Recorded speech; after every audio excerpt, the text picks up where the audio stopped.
Oriente Médio em Revista. Um panorama do noticiário sobre o que acontece nos países da região. Apresentação de Júlia Caldas e André Lobão. Comentários de Bruno Lima Rocha. Ao vivo, no canal do jornal O Coletivo no YouTube.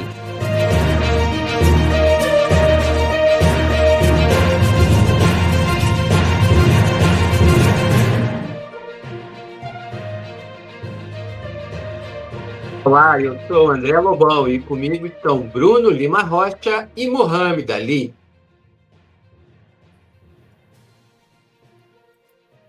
Nesta edição, vamos acompanhar os últimos acontecimentos sobre o genocídio em Gaza e a situação geopolítica do Oriente Médio. Na entrevista especial, vamos conversar com João Aguiar, ativista do Movimento Global para Gaza e do Núcleo Palestina do PT de São Paulo. Lembrando a quem nos acompanha que agora também estamos no Instagram, @Oriente Médio em Revista.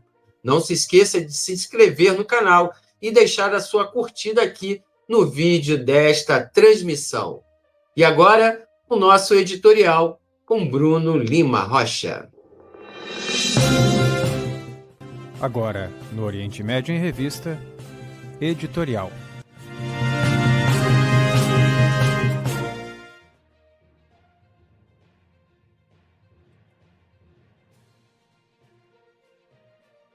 A gente está com um pequeno problema técnico com o Bruno, no momento exato do início aqui do programa. Infelizmente, a conexão dele caiu. Bom, eu vou fazer uma apresentação breve enquanto o Bruno não volta. A Global Sumud Flotilha, como missão humanitária internacional, tentou romper o bloqueio a Gaza, mas foi interceptada por forças militares israelenses em águas internacionais. A organização da flotilha incluiu a mobilização de cidadãos de diversas nacionalidades, a organização de ações de solidariedade e a tentativa de levar ajuda humanitária e chamar a atenção para a situação palestina. Após a interceptação, os brasileiros envolvidos foram libertados e retornaram ao Brasil com apoio diplomático. As embarcações da flotilha foram interceptadas em águas internacionais pelas Forças Armadas de Israel, ainda no início do mês de outubro. Mais de 400 pessoas, representando 57 países, foram sequestradas e mantidas em cativeiro em prisões israelenses, sob acusação de terrorismo, quando tentavam levar ajuda humanitária para Gaza. O nosso entrevistado de hoje esteve presente nessa missão de solidariedade ao povo palestino que sofre ainda os efeitos do genocídio perpetrado pelo Estado sionista, que ainda não, mesmo com o plano de cessar fogo anunciado nos últimos dias, continua efetivando assassinatos. Seja bem-vindo, João Aguiar, ativista do Movimento Global para Gaza e do Núcleo Palestina do PT de São Paulo. Bom, prazer estar aqui com vocês para a gente tentar conversar um pouco sobre como foi a missão da Global Sumud Flotilha e também sobre o que está acontecendo em Gaza, sobre os acordos que estão sendo tratados. Então, legal estar aqui, bater esse papo com vocês. Vamos embora. Legal. Bom,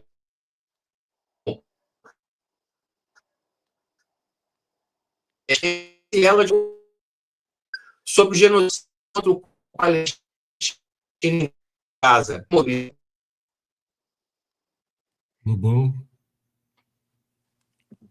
João. Oi, gente. Oi. Boa noite, mil desculpas. Opa. Trancando tudo aqui. Trabalhei até as 8 da noite. Não sei o que está aqui minha participação. Me desculpa, gente. Problema. Eu acho que o Lobão travou. Eu vou fazer pergunta. João Aguiar, seja bem-vindo. Bruno, Lobão. Consegui voltar, né? João Aguiar, nos conte como foi essa experiência e se ela ajudou a chamar a atenção ao mundo, eu acredito com certeza sim, sobre o genocídio contra o povo palestino em Gaza, promovido por Israel, né? A idealização, né? O grupo brasileiro, o qual você chefiou, né? E chefia ainda, né?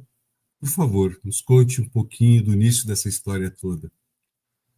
Bom, a Global Summit Flotilla, ela é a coalizão das coalizões, né? Como Sim, a gente fala, que ela é uma coalizão que interliga 4 outras coalizões no mundo, né? Eu fazia parte da Global Movement to Gaza, a que foi para o Egito agora em junho. Então, saindo de lá, eu fiquei espantado com aquela força solidária, aquela coisa mundial que estava surgindo ali, com gente de todos os países, de vários lugares do mundo, com um objetivo só, né, de ver uma Palestina livre do rio ao mar. Então aquilo me tocou bastante.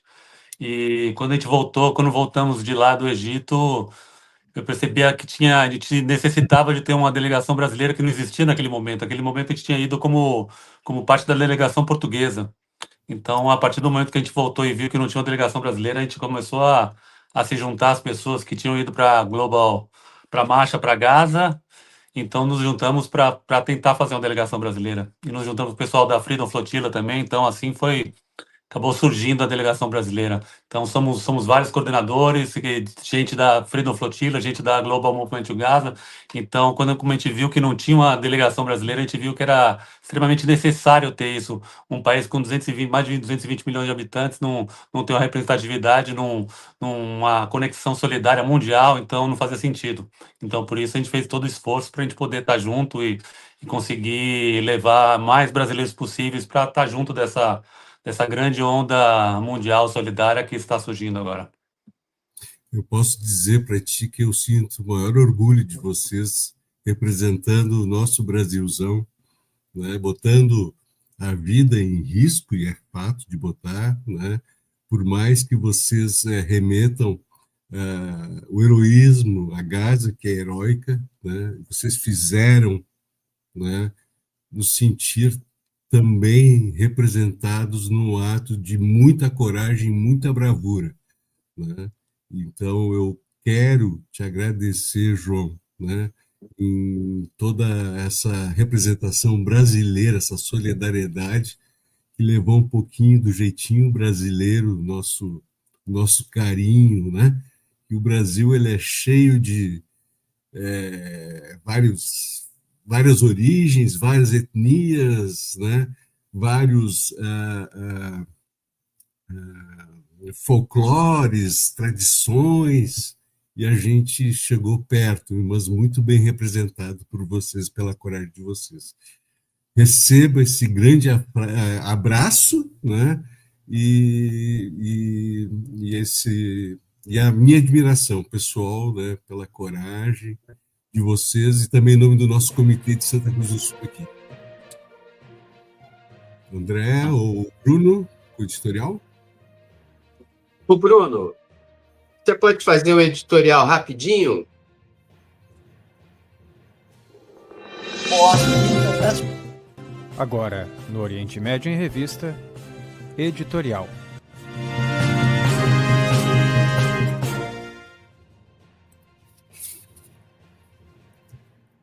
Pessoal, boa noite. A gente vai tentar fazer editorial se a conexão deixar, se essa porcaria oligopolista que vem de dados permitir. Hoje é 14 de outubro de 2025, em tese, tem um cessar-fogo funcionando. Em tese, uma tese que, por vezes, não se reproduz na realidade. O Estado sionista rompe o cessar-fogo e, pós-cessar-fogo, perdão da redundância, assassina pelo menos 5 palestinos. O presidente dos Estados Unidos, Donald Trump, vai ao parlamento sionista. Para quem é do século XX, seria mais ou menos como ir ao parlamento da África do Sul do apartheid, não muda muita coisa, se é que muda alguma coisa. E pouquíssimos deputados oposicionistas da minoria árabe palestina que tem representação ali, como se fosse uma força ocupada que fica lá para colorir um pouco o parlamento do inimigo, foram retirados à força do parlamento, porque denunciaram o genocídio e o financiamento. Financiamento esse que o próprio Trump disse: Israel é forte porque nós o armamos, porque nós o financiamos. Ao sair de lá, Trump foi para Sharm el-Sheikh, que é uma cidade no Egito, aonde houve uma situação vexaminosa, vergonhosa. Por quê? Porque um conjunto de potências ocidentais, que são clientes dos Estados Unidos, subordinados aos gringos pela OTAN, estavam lá, em tese, reconheceram o Estado da Palestina, mas não vieram nenhuma viabilidade para se criar o Estado palestino. E ali seria dado por decreto o encerramento da fase 1 do acordo. E agora vamos ver. Por quê? Primeiro que, vamos lá, o Estado sionista já condicionou a liberação dos portões de Rafah, que tem fronteira com o Egito, com acesso da ajuda humanitária, em função de supostas negociações ainda em andamento de corpos de detidos ou reféns vivos, ou detidos vivos.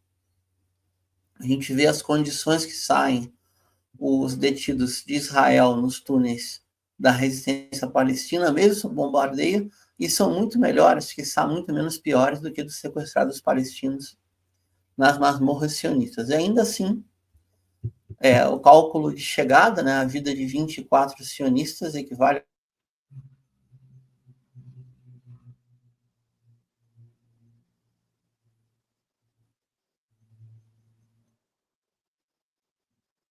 Oi, Bruno, a gente está com um probleminha na tua conexão. então, Vamos voltar aqui com um papo com o João.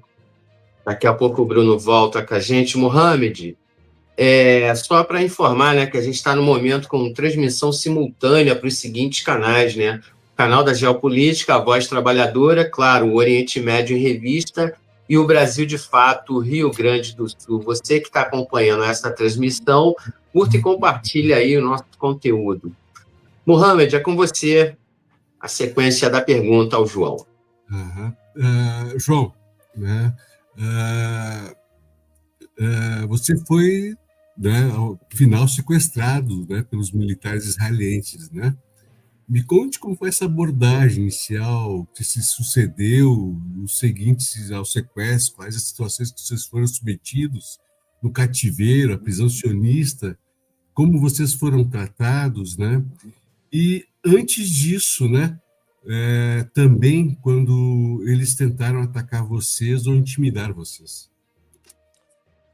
Bom, eu estava no barco Mykonos, né? Então nós conseguimos navegar bastante ainda. Nós fomos atacados por canhões de água e ao tempo todo eles tentavam parar a gente e vinham com as lanchas fazendo ondas para a gente tentar bater um barco no outro. Mas a gente conseguiu desviar e foi seguindo. E mesmo com o canhão de água nós fomos seguindo o máximo que a gente pôde para tentar chegar o mais longe possível, né? Esse era o nosso intuito. Mas chegou um momento que não teve mais como continuar a nossa viagem.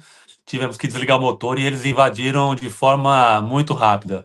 Só deu tempo da gente jogar os telefones no mar e fazer uma posição de defesa paralisado. E nesse primeiro momento eles não foram tão agressivos com a gente, né? Então, nesse primeiro momento eles apenas fizeram um interrogatório, perguntaram onde a gente estava indo, fizeram uma revista básica, mas a gente estava todo molhado, eles deixaram a gente num lugar onde a gente não pôde se trocar, ficamos molhados a viagem toda e conduziram a gente até o porto. Chegando no porto, a mudança de tratamento foi muito, muito grande. Então, nós fomos pegos com mais violência, fomos jogados no chão. Muitos de nós tiveram a cara colocada, esfregada no cimento, ficamos no sol por um bom tempo. E na sequência, por exemplo, eu não tive direito a advogado nenhum, então a gente foi simplesmente triados. Perguntaram se a gente queria assinar um termo de deportação assumindo que a gente estava invadindo uma terra israelense. Então, claro que nós não íamos assinar aquilo. Então, dali a gente já foi direto para a prisão. E muitos de nós fomos agredidos, né, nesse espaço de tempo dessa transferência do porto até o presídio. Deixaram a gente em caminhões com ar quente ligado, então passamos mais de 2 horas lá, com certeza, esperando um calor absurdo. Era evidente também a distinção que eles faziam das pessoas que falavam árabe ou que eram de países árabes. Então, assim que eles entravam nos caminhões, eles eram muito machucados, com socos, com pontapés. Então era gritante a diferença de tratamento que eles tinham com certas pessoas.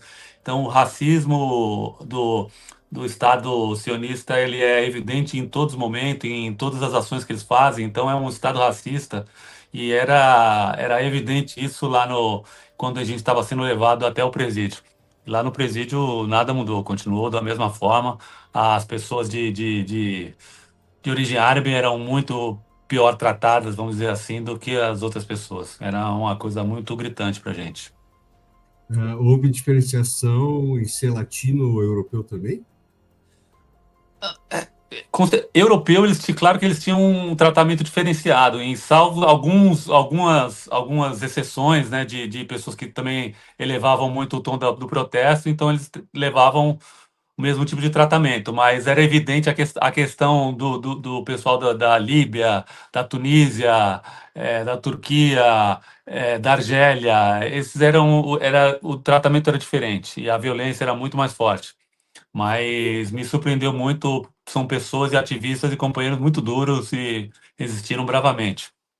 O Muhammad al-Qadr é de origem árabe, ele teve algum tratamento mais duro? Não, o Mohamed Kadri, ele ficou tranquilo, ele passou como brasileiro, então ele foi bem, não foi nada pior do que a maioria, foi tranquilo a relação com ele, em relação ao pessoal do mundo árabe. Então ele não teve esse tratamento pior, não. Ele teve tratamento padrão que nós tivemos também. Então vocês foram humilhados, torturados e agredidos psicológica e fisicamente, correto? Correto. À noite, por exemplo, eles acordavam a gente a toda hora. Tinha vídeo do 7 de outubro passando em looping durante 12 horas, 15 horas por dia. Eram TVs passando aqueles vídeos um vídeo de propaganda. Chamávamos eles de Goebbels o tempo todo, porque era assim que eles tratavam. Eles repetem umas fórmulas nazistas, e a gente falava isso na cara deles, porque não poderíamos aceitar isso, não podemos deixar barato. Então, éramos o tempo todo testado, mudado de cela, privação de sono. Então, isso era o tempo todo. O tempo todo, e nos negavam remédio também, então a gente tinha que protestar bastante para conseguir remédio. Teve 2 casos de pessoas que ficaram 3 dias sem insulina, né? Então a gente teve que fazer muitos protestos durante nossa estadia por lá para poder eles finalmente trazerem as medicações que eram necessárias. Então, muitas violações de direitos humanos, fomos violados desde o início da nossa chegada no porto até o dia da nossa saída. Quantos dias vocês ficaram detidos, no seu caso em específico? E nós, a da delegação brasileira, ficamos todos o mesmo período. Acho que foram de 6 para 7 dias, foram mais ou menos isso. E qual foi a menos de 7. sensação que você teve durante esse período? Medo? Você tinha um sentimento de que poderia ser de longa duração? O que estava passando pela sua cabeça? Bom, a gente saiu bem preparado de todos os tipos de cenário que a gente podia enfrentar. Desde chegar a Gaza, a não sair, nem de conseguir sair com os barcos, e perdemos uma guerra burocrática, como a gente fala. Então, são alguns cenários que a gente estuda e a gente tenta prever isso, né? E o da prisão, ela estava entre uma dessas opções que a gente poderia enfrentar. E com o passar do tempo, nós nos atrasamos um pouco no calendário e acabamos chegando muito próximo do feriado judaico, né? Então a gente sabia também dessa seria uma outra dificuldade.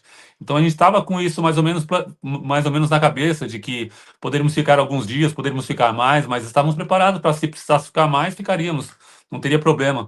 E o problema foi que a gente já chegou com todas essas privações e todos essas quebras de regras e quebras de direitos que tivemos, então já chegamos fazendo greve de fome também. Então foi uma estadia de 7 dias difíceis, mas nada comparado ao que o povo palestino passa. Então isso também nos dava força e nos encorajava nesse momento de que sabia que muitos companheiros estavam sendo muito pior tratados e a gente poderia suportar isso. Bruno?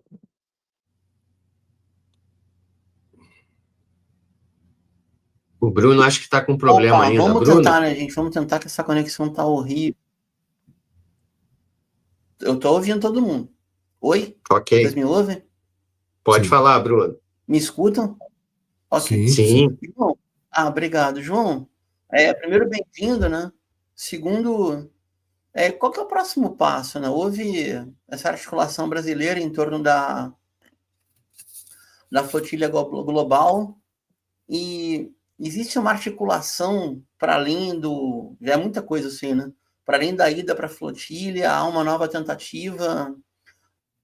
Agora, com aspas do cessar-fogo, o movimento vai tentar fazer chegar alguma ajuda humanitária a Gaza, tem essa preocupação. Então, são duas perguntas de fundo, né? Uma, se vai ter algum grau de continuidade no Brasil a partir da articulação da flotilha. Bruno, está picotando. Aí sim. Oi. Bom, mas deu para entender, deu para entender. Sei, gente, já está impossível. E dois, sim, em termos de Mediterrâneo, se há uma vontade, se há alguma articulação para fazer chegar medicamentos, alimentos, ajuda humanitária a Gaza. Bom, vamos lá. A nossa questão é permanecer atento. Então, nós não vamos nos enganar com a questão desse cessar-fogo. Esse é um acordo frágil, vemos como um acordo frágil e que, vendo Israel como o seu histórico, é muito provável que ele volte a quebrar as regras e quebrar os acordos. Então, Israel é um tipo de agente nessa questão política de que não é confiável. Então, não confiamos em Israel, então precisamos manter os olhos focados em Gaza, continuar focados em Gaza. Nós não vamos descansar enquanto isso não terminar, enquanto esse genocídio não parar, enquanto esse pesadelo não acabar. Então, o nosso papel agora é continuar atento, continuar falando sobre a Palestina, continuar mobilizado para que, caso necessário, precisar ir de novo, voltaremos a navegar. A questão do Mediterrâneo, ele agora entra num momento difícil para navegações de barcos de pequeno porte. Então, para a gente, do esquema que nós fazemos, da proposta que nós temos da Global Sumud, ficaríamos impossibilitados de fazer a navegação agora. A volta da navegação vai para final de março, abril, é quando pode voltar a navegação. Mas, por enquanto, vamos seguir mobilizados e atentos ao que está acontecendo na Palestina e a ver esse acordo, porque o nosso intuito não é influenciar em qualquer coisa no que vai acontecer na Palestina. A Palestina, o rumo da Palestina tem a ver com os palestinos. Nosso papel como organização, ela visa apenas que a ajuda humanitária entre. Se a ajuda humanitária entrar, para a gente é ótimo. A gente quer porque existem milhares de caminhões na fronteira com Rafah. Se abrirem as portas lá, não precisaríamos navegar para carregar remédio. Os remédios estão na fronteira. É só abrir as fronteiras que as coisas começam a mudar de figura. Então, nosso papel como organização, como movimento, é seguir atento e de olhos sempre abertos e focados em Gaza. Isso vamos continuar sempre. João, eu posso falar? Opa, à vontade, Mohamed. João, eu posso falar para vocês que vocês operaram também um milagre. Né? Eu acho que a gente está na hora de escrever o Novíssimo Testamento. Né? A flotilha chegou, os barcos sionistas foram pegar vocês e os pescadores de Gaza trouxeram as redes fartas. Isso é um milagre. Né? De alguma forma, vocês alimentaram Gaza. A outra forma é o carinho imenso que vocês transmitiram. Né? São mais de 40 barcos, mais de 500 pessoas envolvidas e 44 representantes de 44 países. Né? 57, Mohamed. 57 países, a correção. Hoje eu fiz São 44 delegações, né? E temos países de outros lugares que são convidados na internacional. Isso. E todos com um foco, né? Chegar a Gaza, romper o bloqueio, né? E chamar a atenção do mundo, né, ao que está acontecendo em Gaza. E a flotilha ela teve um papel muito importante. Né? A 1, a 2, e agora é a terceira, né? Não, a flotilha já aqui é o seguinte... Não, desde o dia 8 de outubro de 2023, é a terceira, né? Isso, desse ano foi a terceira. Handala, Madeleine e agora a Global Sumud Flotilla. Então, chamaram muito a atenção do mundo, né? E, inclusive, isso abriu os olhos de muitas pessoas, né? Muitos influenciadores, muitas pessoas, né, começaram a ver a história da Palestina como ela é verdadeira, contada por nós, né? E a mentira que Israel é, né? O BDS cresceu, e isso é um papel que a flotilha tem um peso muito forte, né? E eu gostaria que tu contasse os preparativos para ir lá, né? Chegou onde, foi para onde, os brasileiros vieram, tinham contato com Gaza, como é que vocês se comunicavam, né? Essa parte mais lúdica e poética da flotilha, que eu sei que ela existe. Bom, realmente nossos objetivos eles eram claros. Nós queríamos levar a ajuda humanitária, queríamos quebrar essa barreira, esse cerco criado por Israel, queríamos fazer esse corredor humanitário, mas também era importante quebrar a barreira, esse cerco midiático que existe sobre o tema Palestina. Então, nós contamos com a mídia alternativa, então ela sempre esteve junto e conseguiu fazer uma divulgação tão pesada que a grande mídia foi obrigada também a noticiar. Então, isso é extraordinário. Você citou também da questão do milagre dos peixes. A gente, quando ficou sabendo disso, foi uma coisa fantástica. Nós nos abraçamos muito e choramos bastante. E quando a gente viu os vídeos, foi uma alegria muito grande, porque para um lado ou para o outro, a comida acabou chegando, e é isso que os palestinos precisam. Eles precisam só de poder entrar no mar. Ele é um povo pescador, um povo que ama o mar. Então, é importante isso. Tem toda uma beleza por trás disso, e ver eles conseguindo jogar aquelas redes e buscar aqueles peixes todos foi uma alegria muito grande. A preparação foi uma preparação frenética, porque a partir do momento que a gente voltou da marcha no Egito, que a gente era uma marcha para Gaza, nós fomos parados no checkpoint e fomos impedidos e fomos brutalmente também agredidos pela polícia e pela milícia egípcia. Então, nós saímos de lá um pouco frustrados, assim, né? Mas, ao mesmo tempo, felizes também que tinha... Desculpa, Oi?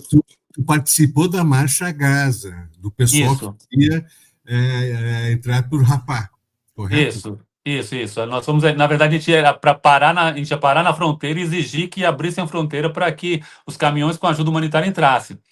Então, nós saímos de lá um pouco frustrados por isso, né? Por ter tentado chegar, foi uma mobilização muito grande, foram 4.000 ativistas em solo egípcio tentando furar aquela barreira.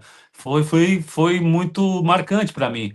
E a gente saiu dali com um pouco frustrado. Então, mas ao mesmo tempo que existia a frustração, existia a vontade da mobilização que não podia parar.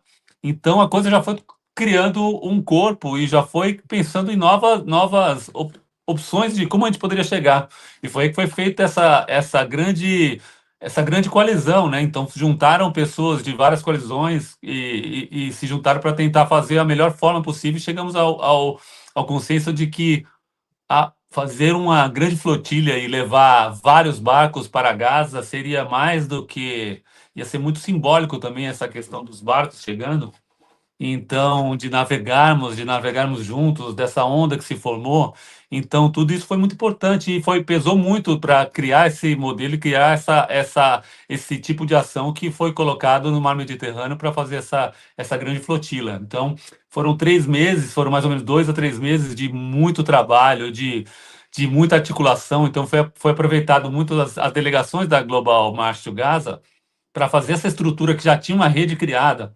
Então, a gente precisou do know-how do pessoal da Freedom Flotilha, que veio com o Thiago Ávila, essa questão da navegação, e eles fizeram milagre, porque em muito pouco tempo foi comprado barcos, foi feita uma questão de arrecadação gigantesca através do mundo todo, onde arrecadou milhares de euros para poder comprar barcos e financiar essa estrutura toda. E comprar barcos, fazer a convocação de capitães e de gente para poder embarcar. Então foi uma operação gigantesca que é mais um milagre que aconteceu, porque eu lembro que as pessoas falavam para o Thiago, falavam assim, Thiago, você é doido, coisa que a gente faz em meses para montar para uma flotilha normal de um barco, vocês estão querendo fazer em 2 semanas. E o Thiago foi muito firme nessa hora e falou, não, vamos conseguir, vamos conseguir. E não sei como conseguiu, alguns barcos ficaram pelo caminho, mas foi um trabalho imenso de dedicação de muita gente para poder montar barcos, porque são barcos específicos para atravessar o Mediterrâneo, não é uma coisa simples. Foram 30 dias de viagem durante o mar, pegamos tempo não tão bom assim, então tem que montar tudo com estrutura de internet, de captação de energia, de rastreadores. Então, um barco é um barco para uma missão, um barco não é um barco preparado para aquilo, porque tudo aquilo ele tem que estar em rede, a gente tinha que estar muito conectado em todos os barcos. Existia barco de apoio, barco médico, existia barco de observação. Então, foi uma estrutura gigantesca feita em muito pouco tempo. Então, foi o trabalho de muita gente que nunca apareceu, que não estava navegando dentro de um barco, mas estava muito, muito focado no trabalho conjunto com a gente. Como é que foi ver aquele ministro João, né, falando aquelas vai, abobrinhas? Mohamed, vai. Bom, a gente estava localizado, a minha cela era já a primeira cela. Então, desculpa, para qual prisão vocês foram? eu não vou saber repetir o nome. É uma prisão que é bem na fronteira já com a cidade de Gaza, com a faixa de Gaza, bem na fronteira. É uma prisão nova que eles criaram que era para receber justamente palestinos e ficarem presos lá. Então ele é bem próximo da fronteira. É uma prisão relativamente nova. Uhum. E eu fiquei já na cela 1, né? Então ele estava fazendo os videozinhos dele lá, o Ben Gavir, e ele entrou na nossa cela, e depois de uma noite toda, todo molhado, então, tipo, bem ou mal, nesses 31 dias de navegação, a gente dormiu muito mal. Então, eu cheguei naquela cela, tinha uma cama, já capotei na cama, não quis nem saber. E a gente foi acordado no susto com ele gritando, né? Entrou ele e umas 2 dúzias de soldados, todos com a mão no gatilho, apontando pra gente e mandando a gente ficar num canto da cela, né? Então ele já chegou com uma pessoa gravando a fala dele, então ele já chegou apontando pra gente, chamando a gente de terrorista, que a gente ia ficar muito tempo. Ele fala assim, vocês vão ficar muito tempo aqui. E a gente tranquilo, e um companheiro da Tunísia simplesmente levantou e apontou na cara dele, você é um matador de criança. Na frente dele, e ele ficou sem resposta. Ele falou, não, vocês que são do Hamas, que são matadores de criança. A gente falou assim, a gente não tem nada a ver com o Hamas, a gente veio aqui para entregar ajuda humanitária e queremos quebrar esse cerco que vocês criaram. Vocês são matadores de criança, vocês destruíram uma cidade. Ele falou isso na frente dele.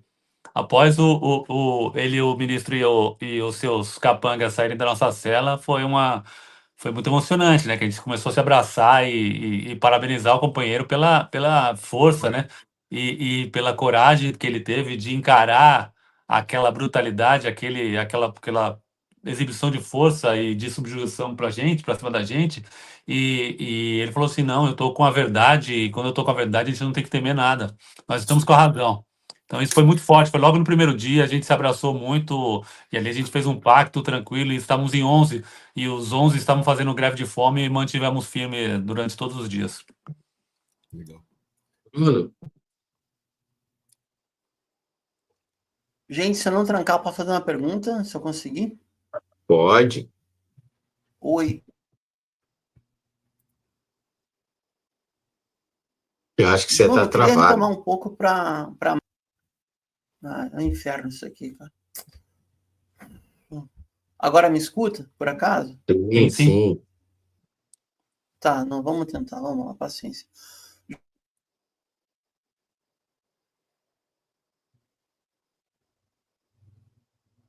Bruno, tá travado. Bruno.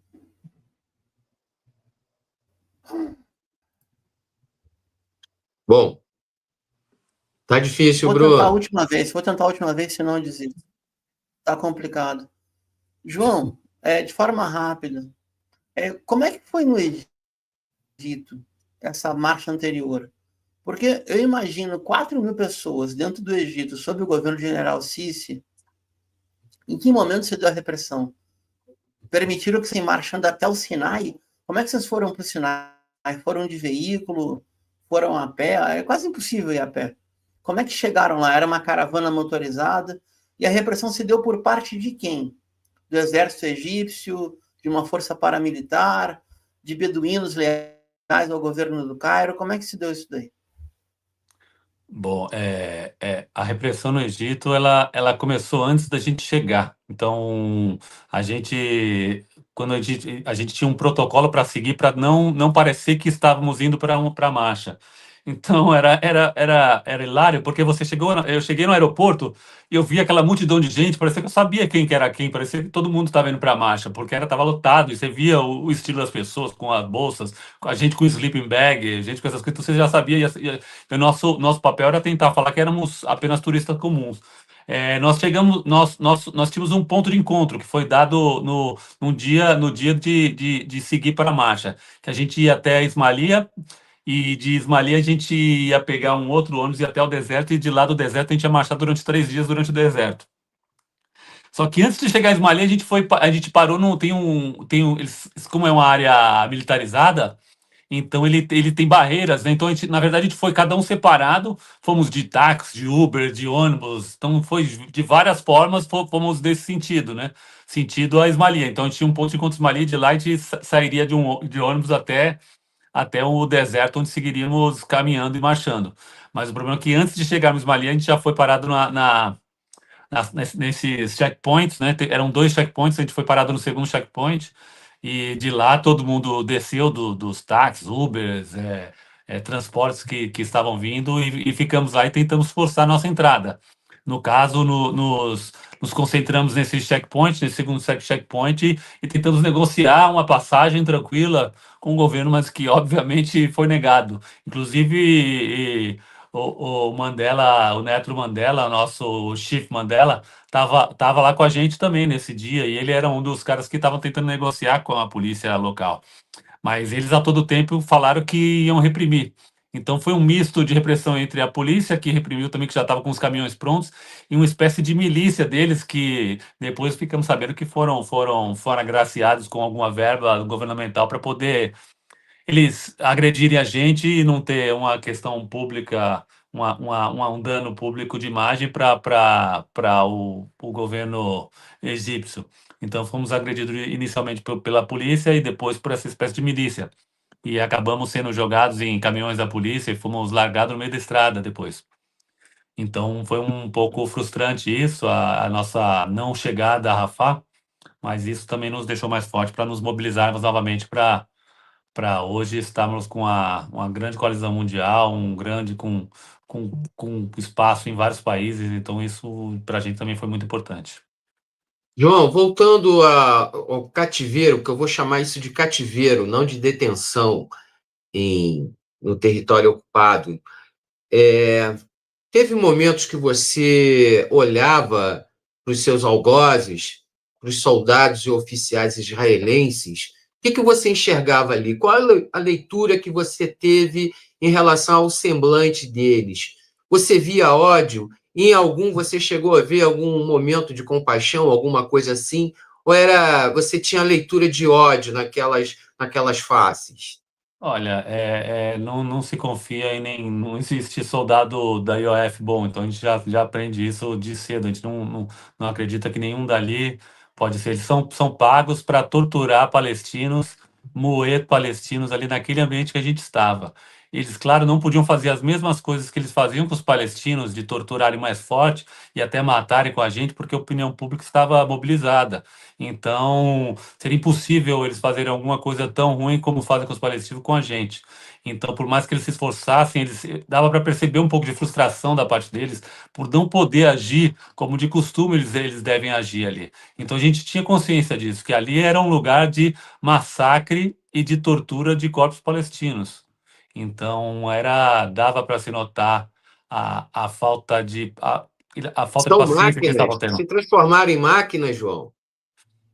Eles são robotizados, não adianta. Então, e ali eram você via muitos imigrantes, a gente ficava até questionando, falando, vocês não são daqui, cara, o que vocês estão fazendo aqui? Então, eram gente de vários outros países, gente que foram colocados para fazer os piores trabalhos, então são gente precarizada também, que são colocados naquela situação.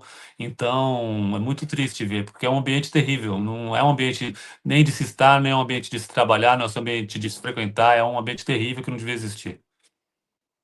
Ô, João, vamos fazer o seguinte, eu Bom, vou André, localizar agora. Oi, fala, ô Bruno. não, vai, depois eu falo, fica à vontade. É o Não, fica à seguinte, vontade. João, vamos localizar essa questão palestina aqui para o Brasil.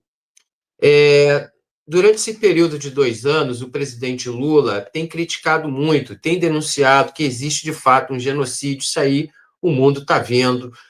E você integra, é militante do PT, é do bloco de militância em defesa da Palestina e dos palestinos.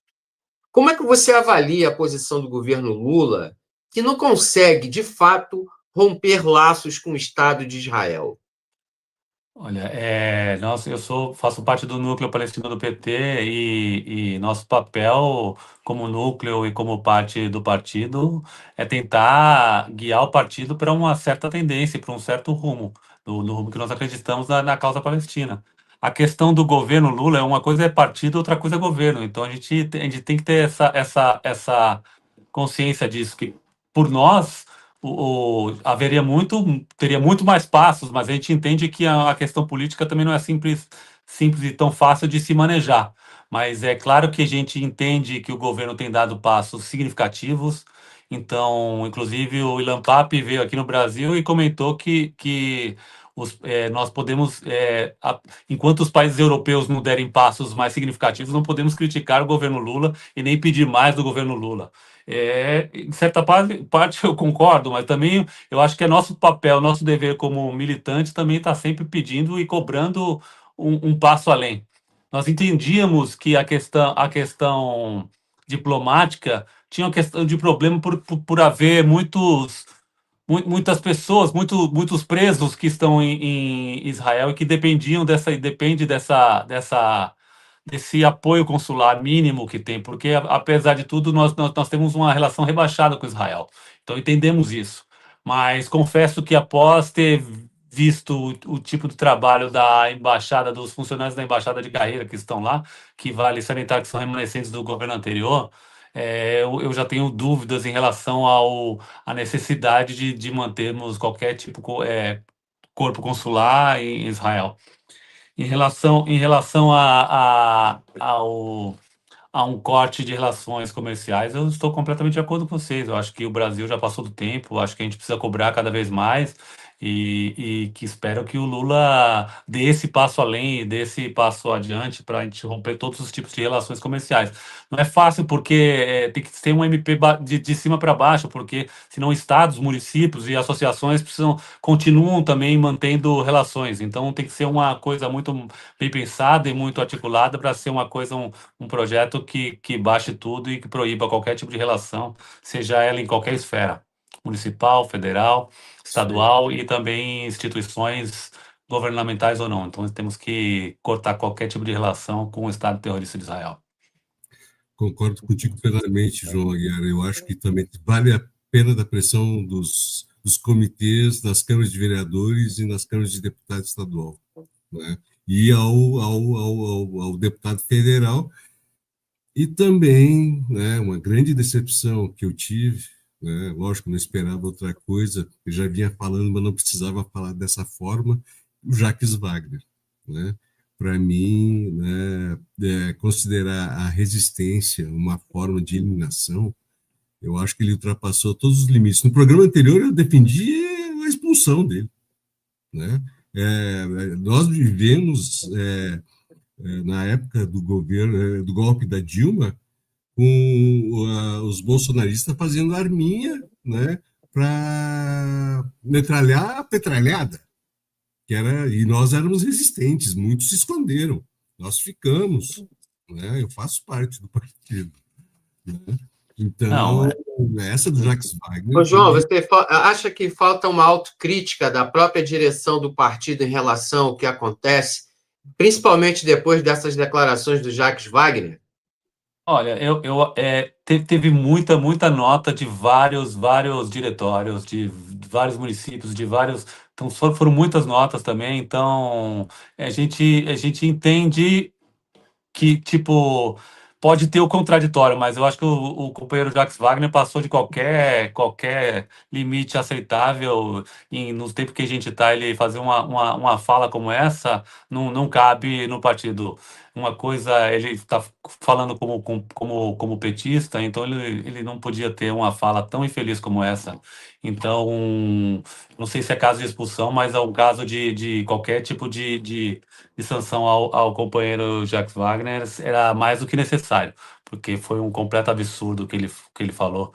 Em relação à autocrítica, eu acho que, não sei, eu acho que o PT tem dado foi tão mobilizado, então a gente tem recebido tanto apoio de tanto parlamentar do partido, que eu não sei, eu vejo uma tendência muito favorável no partido em relação às causas palestinas. Eu me sinto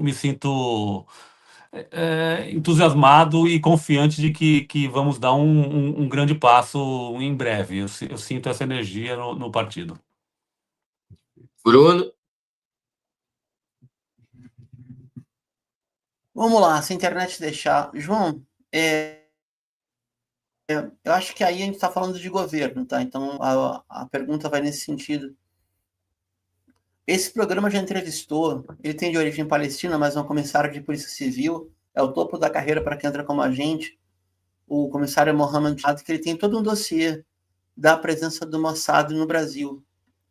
Considerando que, por exemplo, a gente hoje teve julgamento de 7 reais golpistas que também utilizavam a nuvem israelense para espalhar fake news, não caberia, eu vejo essa possibilidade, tá? Não caberia, junto com a proposta de congelamento de relações comerciais, uma grande auditoria e congelamento nos contratos, porque ao congelar as relações comerciais, você congela os contratos. Ao que eu me refiro? Por exemplo, estados como São Paulo, Rio de Janeiro, Minas, próprio Rio Grande do Sul, Santa Catarina, ou compra software israelense, ou manda a gente treinar em Israel, ou compra arma israelense. Você sente ambiente para esse tipo de debate? Por exemplo, o coronel de segurança da Nacional do PT é um companheiro de origem árabe, que é um cara muito firme. E aí vai a pergunta cabal. Ou existe uma espécie de divisão de trabalho onde a agitação, a mobilização fica por conta da militância e, de alguma forma, o partido está blindado de entrar na decisão de governo para não atrapalhar a coalizão e a governabilidade? É uma pergunta sincera, honesta, de quem estuda ciência política. Bom, eu acho que é o papel da militância tentar se mobilizar e mover o governo para cada vez para o lado mais de esquerda. Eu acho que as coisas estão postas na mesa. Eu acho que para a eleição de 2026 tá mais do que claro com quem vai estar com o presidente Lula. Eu acho que ele já tem a noção. A gente não tem como ensinar política para ele, porque é um mestre, né? Mas ele já está entendendo que ele não vai poder contar com muita gente do Centrão. Então, eu acho que as condições estão postas. Eu acho que cabe à militância, e o presidente Lula sempre fala isso, sempre pede para as pessoas irem para as ruas. Então é isso que a gente tem que fazer, se mobilizar nas redes sociais, mas também nas ruas. Então, precisamos forçar, precisamos botar isso. Isso que você falou, eu estou de completo acordo. Não adianta a gente só cortar as relações, a gente tem que encavar muito mais fundo, porque as patas do sionismo e as patas do imperialismo, eles estão sempre tentando nos agarrar por todos os cantos. Ainda mais nessa época de tecnologia de informação, é de extrema importância. Então, eles usam a segurança e através de tecnologia e de informação, eles vão nos captando e vão nos dominando de várias formas. Então, você falou, faz muito sentido, a gente tem que cavar muito mais fundo, as condições estão na mesa, e é importante que a militância, por isso que a gente fala, a gente não pode fechar os olhos, né? Então, não é porque foi feito um acordo que a gente tem que parar. A nossa guerra contra o sionismo, ela tem que ser constante e não pode parar um segundo, porque eles estão sempre atentos, eles estão se infiltrando cada vez mais, cada vez mais em todos os cantos do nosso governo, dos países, então a gente tem que ficar sempre atento, sempre atento. Até porque, João, tem muita gás aqui no Brasil, tem muitas João, casas. se me permite, só porque isso é viável, tá? Não era... Oi, Mohamed, só um segundo. Não era possível pedir uma audiência com, por exemplo, a Secretaria Nacional de Segurança Pública do Ministério da Justiça, Claro, acho que sim, claro. É levando esse possível, sim. tema, já que Pô, está diante de um acho, julgamento pelo Supremo? acho super importante. Super importante, podemos sim pensar nisso, podemos sim nos mobilizar para isso. Eu acho que isso tem que ser tocado mesmo. Até porque, João, existe toda uma dinâmica que envolve a relação do Estado sionista com a extrema-direita no Brasil. Essa mesma extrema-direita tentou depor um presidente, encaminhou um golpe de Estado. Então, o sionismo está diretamente ligado a isso. Então, creio, e muitos acreditam, que o governo Lula deveria ser mais incisivo nessa questão, ter maior enfrentamento em relação ao que acontece e à influência do Estado sionista no país, em negócios militares, em relações comerciais. Todos os governos de extrema-direita no Brasil, do Estado de São Paulo, Minas Gerais, Goiás e até mesmo o governo da Bahia, sob o governo do PT, têm feito convênios, acordo, compra de armas e aplicação de métodos na segurança pública do país. Então, de alguma forma, se o PT e grande parte de sua militância defende a causa palestina e combate o sionismo, poderia, sim, ser mais incisiva nessa questão, maior pressão sobre o governo. É exatamente isso que a gente espera. Mas isso a militância, pelo menos nós do núcleo, é isso que a gente faz o tempo todo. Nós funcionamos como núcleo justamente para criticar o partido por dentro do partido e tentar mudar as pessoas como o Jacques Wagner para estar fiscalizando justamente falas erradas como essa. Esse é o papel do núcleo e esse é um papel que a gente não vai se furtar nunca. Então sempre pedimos o máximo possível para a Palestina, apesar de sabermos que nem tudo conseguiremos, mas se depender da gente, a pressão vai sempre existir. Esse é o nosso papel como núcleo palestino, essa é a nossa função principal. E a nossa função principal está sendo cumprida. Não nos furtamos desse compromisso com o povo palestino. Obrigado. João, eu queria aproveitar aqui rapidinho, gente. Opa. Só um segundo, gente, só porque senão eu vou esquecer. Acabei de descobrir que o Mohamed é filiado, não sabia. Você é de um núcleo de um partido que tem 1 milhão de filiados. Como é que faz para participar do núcleo palestino ou ele só existe em São Paulo? Bom, nós temos conexões com movimentos do Brasil todo, mas por enquanto ele é só de São Paulo. Mas temos gente de outros estados que fazem parte do núcleo palestino de São Paulo. Mas para entrar no núcleo é só entrar em contato com a gente. Nós temos o site, temos um e-mail dentro do site, temos a nossa página no Instagram. Só entrar em contato com a gente e ser filiado ao partido a pessoa pode entrar no núcleo. Vai ser um prazer receber cada vez mais gente. Então, a gente precisa estar unido, precisa estar junto. E a gente, no núcleo, fazemos diversas atividades, desde atividades culturais até damos aulas públicas, fazemos festas junina, por exemplo, fizemos 2 sarau. Então vamos fazer agora um ato interreligioso também, agora no começo de outubro, vamos fazer um ato interreligioso com representantes de várias religiões falando sobre o tema palestino. Então, o nosso papel, além de fiscalizar, além de cobrar o governo, também é fazer uma integração da comunidade árabe e a comunidade palestina com a comunidade aqui no Brasil e com a comunidade partidária.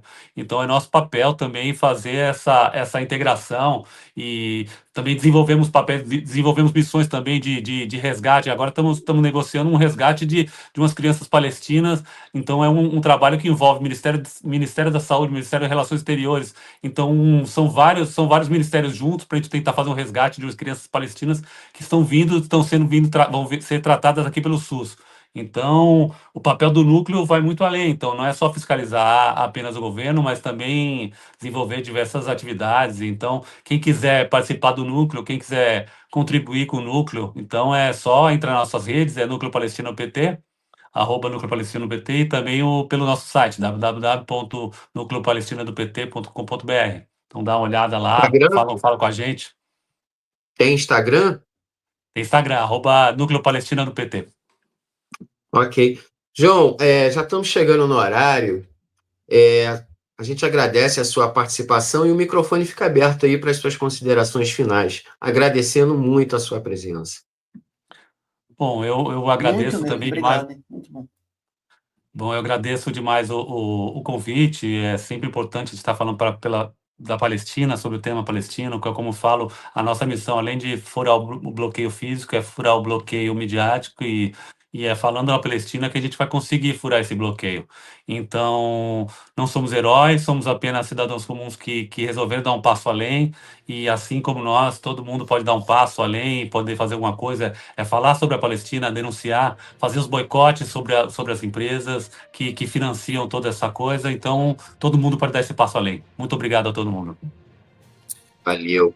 Mohamed? João Aguiar, eu agradeço demais a tua presença, espero que retorne em breve, né? Possamos falar mais de Palestina, falar mais de flotilha, né?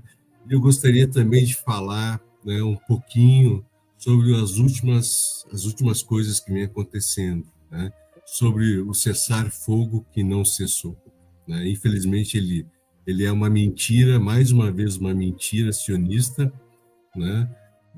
Também gostaria de falar, né, que já foram 14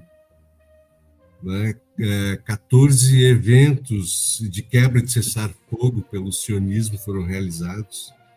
A morte de Salah al-Jafrau, e o jornalista, né, cativante, com um sorriso cativante, né, um carisma muito grande junto aos palestinos, assassinado, né, uma tragédia para nós palestinos, que tínhamos a figura dele humana, algo, né, que nos fazia sorrir um pouco, e ele mostrava muito as crianças de Gaza, o sofrimento das crianças de Gaza. Ele contribuiu muito também para a opinião mundial, e infelizmente ele pagou com a vida, foi martirizado, né?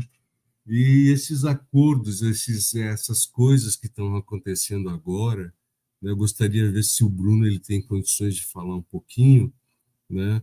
Porque pelas minhas pesquisas e pelas minhas observações, o que levou os Estados Unidos e Israel a se inclinarem para o cessar-fogo, né?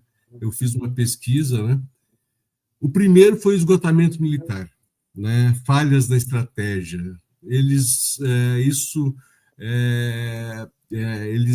tentaram todas essas questões bélicas, possíveis e impossíveis, inclusive o Donald Trump disse que deu todas as armas, até as que ele não conhecia Israel, né? Quer dizer, ele se autodeclara genocida, co-participante disso, né?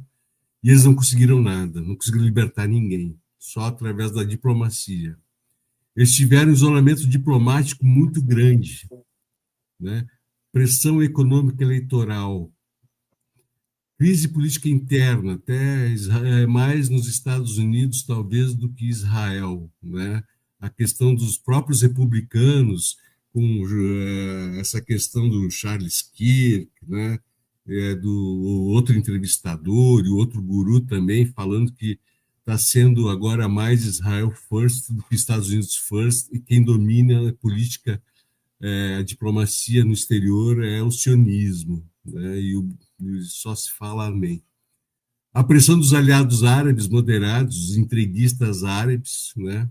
E a opinião pública mundial. Eu acho que isso levou realmente que houve essa cúpula, essa assinatura, né, de cessar-fogo. Mas a gente lembra que houve 2 assinaturas já de cessar-fogo e troca de reféns, né? Uma é de 24 a 30 de novembro de 2023 e outra que iniciou em janeiro, em 25 houve troca, só que não avançou na segunda fase.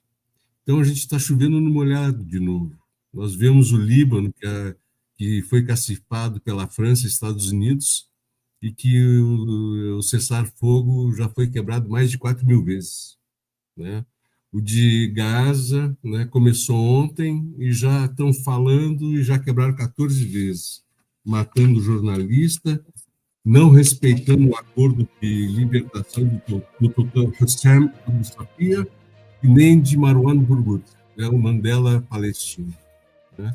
Então, Israel realmente vai continuar mentindo e eu não me iludo com um sionista, eu não me iludo com um reacionário, eu não me iludo com fascista, muito menos com nazi-sionista. Né?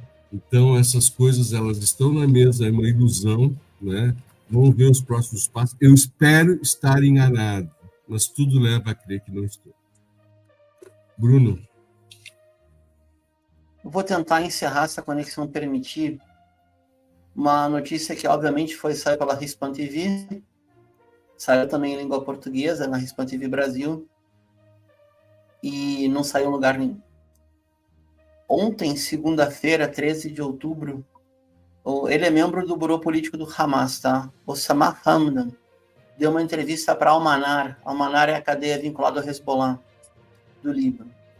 E afirmou o seguinte. Ele falou a mesma coisa que na semana passada o Walid Rabah disse e havia lido na declaração do Hamas de 15 dias atrás. A respeito do governo de Gaza, afirmo que a futura administração do enclave vai estar em mãos de figuras palestinas, aspas, independentes, segundo ele. Detalhando que as forças políticas designaram uma lista de 40, das quais 10 a 15 já estão pré-selecionadas em consenso de todas as forças políticas. Ou seja, só não sai um autogoverno de Gaza se houver a sabotagem do acordo. Isso é muito importante. E quando a autoridade do Hamas fala isso, essa autoridade desmente os mentirosos do PIG do Brasil, os mentirosos de qualquer fábrica de mentiras, perdão a redundância, do Ocidente, dessa corja que fica falando em grupo terrorista e facção e o caramba 4. Eu vou repetir. O autogoverno de Gaza está pré-pronto, através de nomes de consenso das forças políticas palestinas. Leia-se, aquelas que assinaram o Acordo de Pequim, ou seja, os 14 partidos políticos, incluindo 2 que não são da OLP, Jihad Islâmica e Hamas, incluindo 2 que não tinham relação política entre si depois de 2006, embora tivesse na pata militar, Hamas e Fatah. Está tudo assinado. Não tem nada disso de que o Abbas foi para o encontro do Cairo para vender gás. Isso é tudo balela. Tudo balela. Eu não coloco nenhuma garantia na palavra de Mahmoud Abbas, mas ele não está lá na figura de interventor de Gaza. Ele está lá como um delegado do Acordo de Pequim, que obviamente não tem um infeliz para falar o óbvio. E basta ler a Hispan TV. E já tem até em português. Embora seja espanhol. Isso é maravilhoso. De origem. Obrigado. Excelente notícia. Obrigado. Isso é um absurdo. Okay. Isso é mentira. Omitir esse fato é uma mentira. Fico por aqui. Pessoal, esse programa é em solidariedade ao jornalista Breno Altman, que continua sendo alvo de assédio jurídico de organizações sionistas e também, pasmem, do Ministério Público. Bom, a edição do Oriente Médio Revista fica por aqui. Esperamos você em nosso próximo episódio aqui no canal. Nosso programa conta com a produção técnica e jornalística de Alan Camargo, André Lobão, Bruno Lima Rocha, Christopher Dalalana, Juan Carvalho e Júlia Caldas, além de Mohamed Ali, integrante do Comitê pela Paz na Palestina contra o Apartheid e o genocídio. Aproveitamos para convidar você que nos assiste a curtir e compartilhar nosso programa em suas redes sociais e também a deixar o like aqui no vídeo desta transmissão. E quem quiser colaborar com o programa, pode mandar um pix para a gente. Joga aí na tela técnica. Alô, Alan, se der, joga um pix aí para a gente, o QR Code. Lembrando que Oriente Médio em Revista também está no Instagram, nos siga no @Oriente Médio em Revista. É importante dizer que nosso programa é transmitido de forma simultânea nos seguintes canais: Oriente Médio em Revista, o Coletivo A Voz Trabalhadora, GGN, canal da Geopolítica Brasil de Fato Rio Grande do Sul, e no canal da revista Fórum. O Oriente Médio em Revista é uma realização do Instituto de Cultura, Comunicação e Educação Popular, o ICEP. Um abraço e até a próxima. Tchau.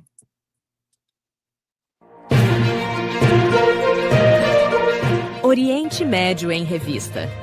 Um panorama do noticiário sobre o que acontece nos países da região.